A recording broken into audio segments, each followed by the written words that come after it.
try to engage him by asking him about events at the preschool that day. This day he said to me, "My friend Ben was sad today."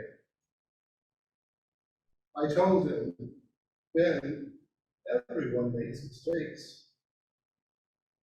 My son was 3 years old at the time.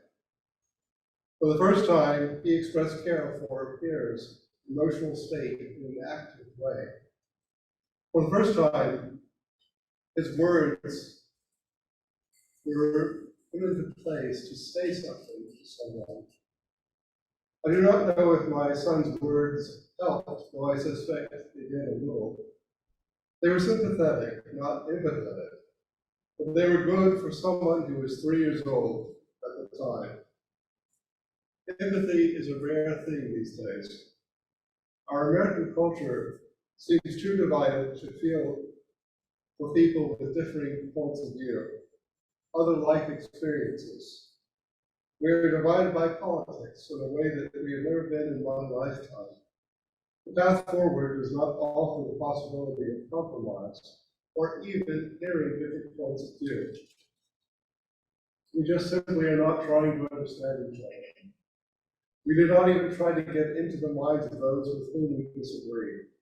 We cannot even listen anymore. No one seems to be seeking truth or connection. This was not the way it was when I was younger. Politicians and ordinary citizens agreed usually about the truth. In presidential debates at the run-up to national elections, there was hardly any yelling or interrupting. Facts were presented and political opponents talked about a different strategy to solve the nation's problems. Yes, they could be critical of each other, but it was rarely in a personal way, and most of the electorate listened more openly to differing points of view. Today I want to share with you some thoughts about empathy, because empathy is so important in our society and in our private lives as well. We seem to be at a juncture where we can either move toward greater communication or take the other road and become more intensely hostile to one another. Empathy is needed. Barack Obama said, "It's the lack of empathy that makes it very easy to plunge into wars. It's the lack of empathy that allows us to ignore the homeless in the streets." Our inability to connect with others or to care about them has real consequences that shape our society and ourselves as individuals. Empathy is a spiritual practice. It's a practice that is spiritual, and it is not an easy one. It tests one to dedicate time to listening deeply, without any interpretation, to enter the world with another person and to experience what another person is experiencing. Empathy is expressed by letting another person know that the person has been heard without judgment. In that spiritual practice of empathy, one lives oneself for a moment to become another person. This is not a simple thing. One needs to set aside one's ego and concentrate on another person, even if only briefly.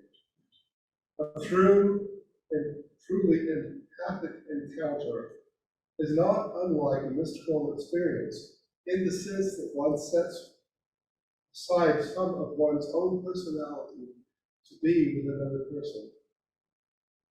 Empathy is a true joining. Sympathy is a way of avoiding joining with someone. Empathy and sympathy are often confused and often used interchangeably. Sympathy, however, recognizes the state that someone is in, but does not feel with that person. Brene Brown says that sympathy is distant and does not create connection. When someone tells you that something is troubling him or her, and your response is something that begins with, "Well, at least," then that is sympathy. I've done that, as most people have. It's a way not to engage fully with where that person is, There's the urge to help the person feel better, to find the silver lining in tragedy.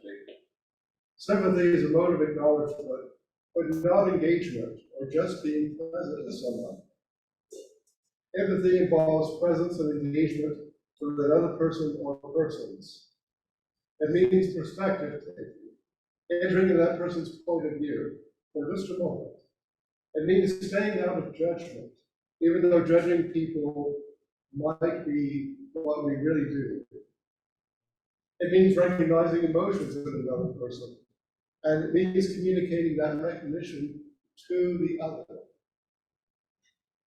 Besides holding a Master of Divinity degree that most trained Protestant ministers have, I also have a Master of Science in Pastoral Clinical Mental Health Counseling, and I am a board-certified mental health counselor. The graduate school that I attended for my counseling degree, Newman University, does not train counselors in only one psychological school of thought. Students were not trained exclusively in psychodynamic, behaviorism, or humanistic modes of therapy. In the program, students chose their own paths, and the faculty represented many diverse theoretical orientations for therapy. For my theoretical orientation, I chose person-centered therapy because it fit my own beliefs about therapy and the role that I would like to take as a counselor with my clients. Now, if you're in a mental health profession and you have a different theoretical orientation, understand that I don't want to argue theoretical orientations. Right? I know that people in mental health will love to go on about that. But I would like to tell you a little bit about person-centered therapy because most of us aren't therapists. Person-centered therapy does not have the grand ideology that most other forms of therapy do. It concerns itself with the practice of therapy and believes that most people have the inner strength to find their own path to wellness. Now, it doesn't work with people who are addicts. It does not work with people who are addicts very well. Person-centered therapy, though, is really about empathy.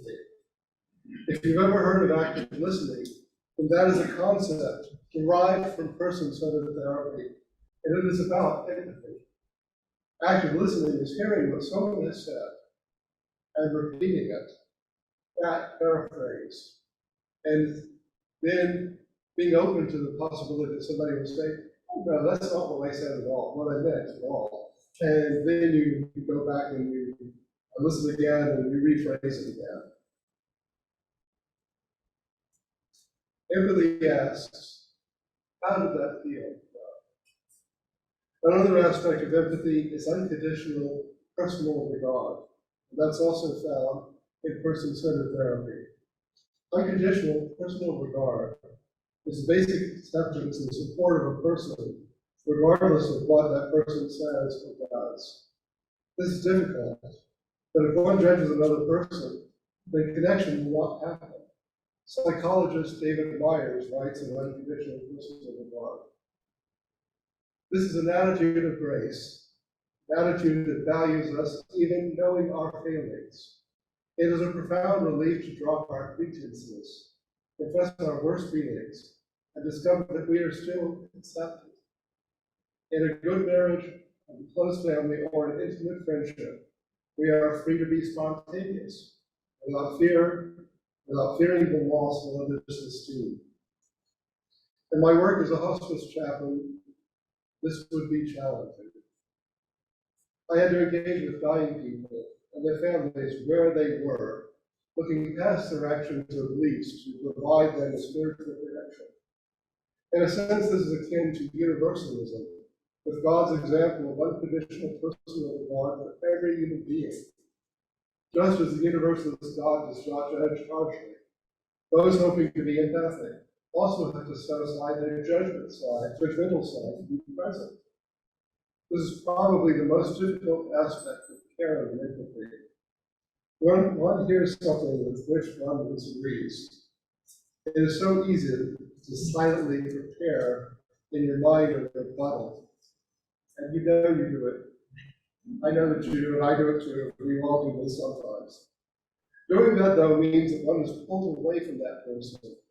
One is no longer presently fully engaged. Genuineness is also necessary for empathy. One has to be oneself and express one's own emotions. It has to come from oneself to be real.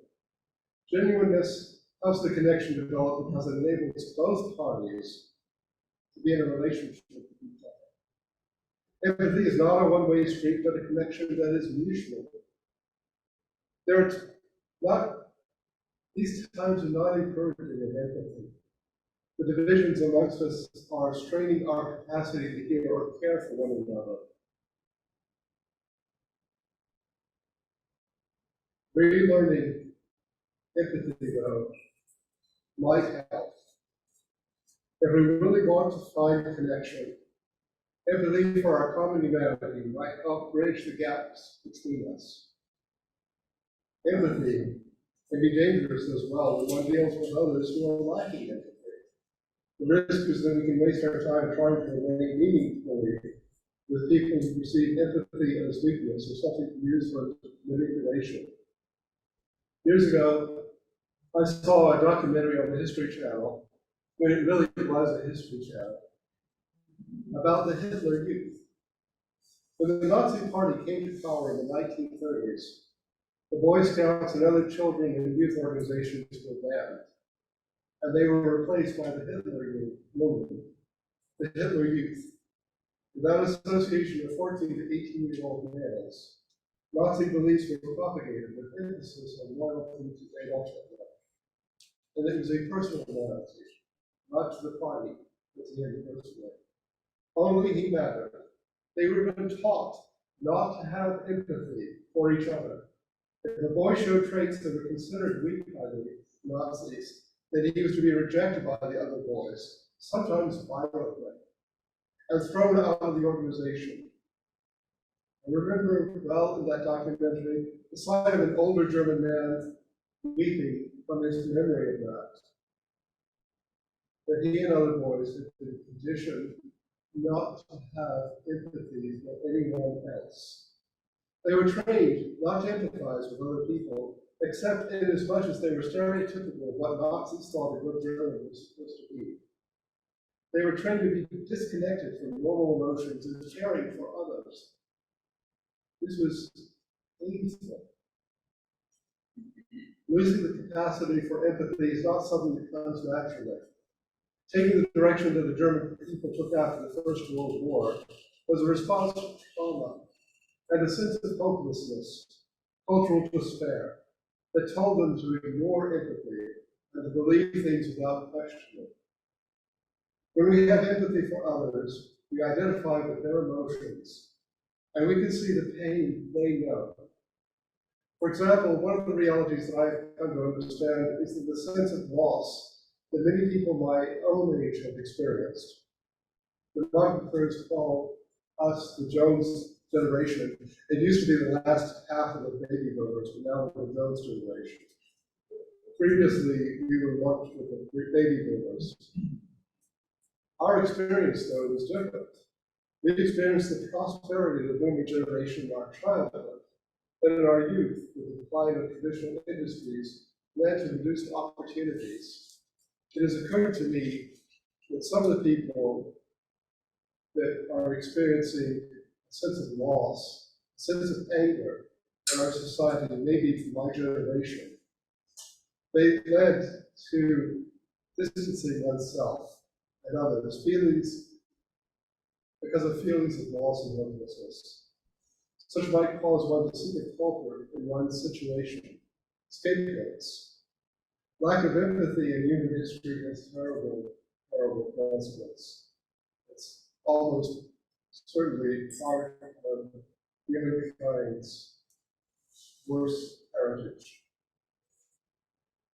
We are not completely where those Hitler men were, and I hope that we will never go there. The way forward is to remember to listen deeply, to be genuinely you, and not to judge others, The way forward is to try the impossible task of putting yourself in someone else's shoes. For some of us, this is a challenging idea. For others, it is what we've always tried to do. Some of us are also in need of empathy right now. This past few years have brought trauma to so many. Isolation, the political situation, the riot in the Capitol, the deaths, the lack of truth, the uncertainty about vaccines and vaccinations, the economy, all of these have given us the feelings of being alone and often afraid. I can only encourage you to seek out the connection that you need, whether through professional help or through established relationships, and also to see this congregation as a place where you can be empathetic and also receiving of empathy. Seek out the connection that you need. Some of the people you know might want to experience empathy may not be able to give you what you need, the empathy, because it is sometimes something that we forget to do. We cannot know each other's journey. Seek out those who you can find. Empathy is something that takes concentration and investment. Today I've shared with you some insight into ways that each one of us may become more empathetic to each other. I would encourage that you try to practice empathy as a spiritual discipline. Listen deeply and share what you have heard. Endeavor in your listening not to judge or to offer a rebuttal or assert your own needs or your own ego. Just be with someone else and experience that person. Perhaps living this reflection on empathy can only be done through a spiritual act. And I invite you to join with me in prayer or meditation as I read this prayer for a time of need and empathy by Time Nicholas Both. Let's be the attitude of prayer and meditation. God, teach us to consider also how others experience the world, to understand how my reality and their reality are different, and yet they share qualities of the same core desire. Teach us to listen for shared feelings, for places of connection. Teach us to be curious and open to hearing differences. Teach us to love into brokenness, to give space for, to be patient with, feeling. Get us to be strong in our vulnerability, in our not knowing, in exposing our less than perfect scariness to those in front of us. Give us courage to face judgment, scorn, and hatred because of the greater good. Let us be disciples of essential goodness, strong in our knowing that in each being there is a divine light of the soul. Give us the strength, God, to keep feeling empathy, even when we are tired and broken. For it is then that you are feeling the empathy through us. So be it. Blessed be.